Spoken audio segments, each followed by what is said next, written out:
আসসালামু আলাইকুম রহমতুল্লাহ ওবরকাতু।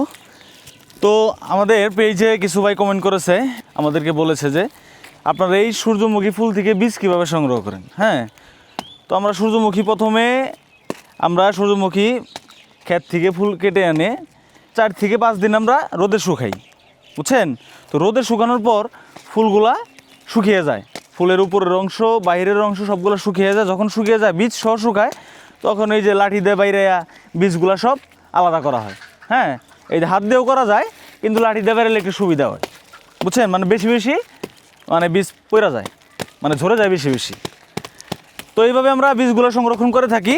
সংরক্ষণ করার পর আমাদের এই বীজগুলা, এই যে দেখেন এই যে বীজগুলা এই যে যা পড়তেছে, হ্যাঁ, এগুলো আবার মানে ঝাড়ি দিয়ে পরিষ্কার করতে হয়।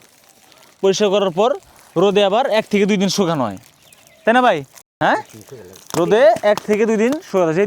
যেহেতু আমাদের এটা প্রথম প্রজেক্টের সূর্যমুখীর বীজ, দ্বিতীয় প্রজেক্টের সূর্যমুখী এখনও পরিপক্ত হয় নাই।